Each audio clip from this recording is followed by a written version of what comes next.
নিজের লাগানো গাছ থেকে যদি ফ্রেশ, টাটকা, অর্গানিক অ্যান্ড কীটনাশক মুক্ত ছিম উঠিয়ে রান্না করা যায়, কেমন হয় বলেন তো? আসসালামু আলাইকুম, হ্যালো এভরিওয়ান, কী অবস্থা সবার? যে যেখান থেকে আমার ভিডিওটা দেখছেন, সবার সুস্থতা কামনা করে শুরু করছি আমার আজকের ভিডিও। এই যে বাগানে চলে আসছি, নিজের হাতে ছিম উঠিয়ে নিচ্ছি, মাছ দিয়ে রান্না করব। দেখেন মাশাল্লাহ, খুব সুন্দর ছিম ধরেছে। আজকে উঠাচ্ছি এমনটা না, আমি আরও একদিন উঠিয়ে রান্না করেছি, হয়তো বা ওই দিনের রেসিপিটা আপনাদের সাথে শেয়ার করা হয়নি। আজকে ইনশাল্লাহ শেয়ার করব বলেই এসেছি। তো মাশাল্লাহ, সিমের সিজন এখনও পুরোপুরি আসে নাই। এই যে এই গাছটা আমি লাগিয়েছি কিছুদিন আগে, মাশাল্লাহ অনেক ফুল আসছে। এগুলো থেকে প্রচুর পরিমাণে সিম ধরবে ইনশাল্লাহ, আশা করতেছি। পাশাপাশি করলার গাছ আছে, করলাও কিছু নিয়ে নিয়েছি। দেখেন মাশাল্লাহ, বাজারে সবজি কিনলে অনেক রকমের সবজি পাওয়া যায়, কিন্তু কোনটা থেকে কী ধরনের কীটনাশক ইউজ করা হয় আমরা কিন্তু জানি না। তবে নিজের লাগানো সবজি বলেন, ফল বলেন, নিজের লাগানো গাছগুলা আলাদাই একটা মজা বা কোনো ধরনের রিস্ক থাকে না ওইগুলো খাওয়াতে। এই যে মাশাল্লাহ, লেবু গাছে লেবু ধরেছে, 2-3টা লেবু নিয়ে নিলাম। এই যে সফেদা গাছ, এটা হচ্ছে থাই সফেদা, 12 মাস ধরে এটাতে। মাশাল্লাহ মাশাল্লাহ অনেক মিষ্টি সফেদাগুলা, প্রচুর পরিমাণে ধরছে। এগুলো এখনো ছোট, আরও বড় হবে, পাকতেও আরও টাইম লাগবে।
যে আমি সিমগুলা কেটে নিয়েছি, সাথে কয়টা আলু দিয়েছি। সিমের সাথে আলু দিয়ে রান্না করলে খুব মজা হয়, সেজন্য আলুও দিয়ে দিলাম।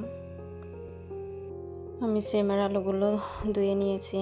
এখন মাছগুলো পিস করে একটু লবণ, হলুদ আর মরিচ দিয়ে মাখিয়ে নিব। ভালো করে মাখিয়ে এটাকে আমি তেলে ফ্রাই করে নিব।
এই যে আমার মাছগুলো ভাজা হয়ে গিয়েছে। যেই তেলে মাছগুলো ভেজেছি আমি ওই তেলগুলা পাতিলে ঢেলে নিলাম।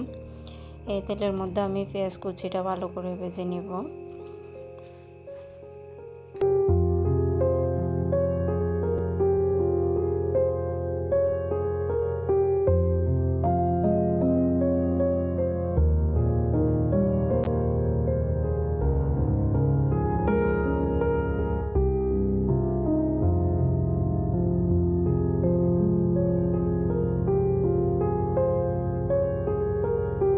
আমার পেঁয়াজটা ভাজা হয়ে গিয়েছে। এর মধ্যে আমি রসুন বাটা দিয়ে দিচ্ছি। রসুনটাও একটু ভালো করে ভেজে নেব কাঁচা স্মেলটা চলে যাওয়া পর্যন্ত।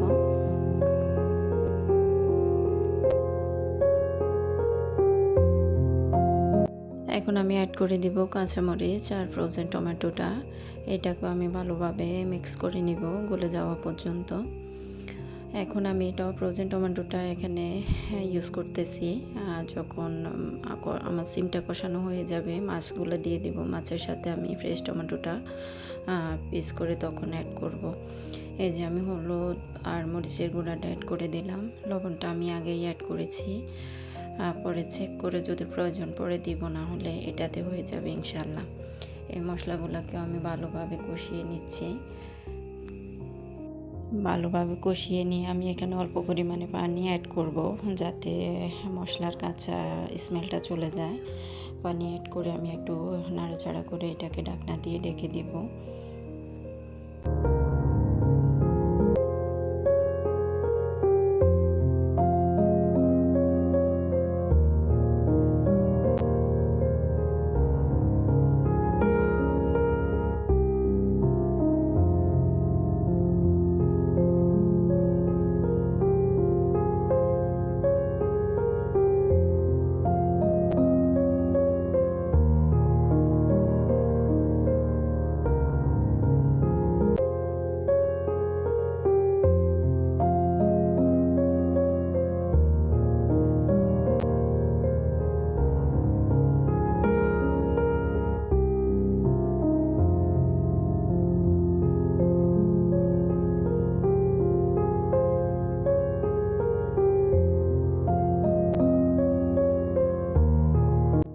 সিমটাকে মশলার সাথে ভালোভাবে মিক্স করে এখন আমি সিদ্ধ হওয়ার জন্য পানি দিয়ে দিচ্ছি। সিম আসলে এমন একটা সবজি, এটাকে খুব ভালোভাবে সিদ্ধ করতে হয়, না হলে কাঁচা একটা স্মেল থেকে যায়। এই যে আমি পানি দিয়ে ভালোভাবে মিক্স করে ঢাকনা দিয়ে ঢেকে দেব সিদ্ধ হওয়া পর্যন্ত।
যে আমার সিম রান্নাটা কমপ্লিট, আমি চুলাটা অফ করে দিয়েছি। মাশাআল্লাহ খুব সুন্দর একটা কালার এসছে।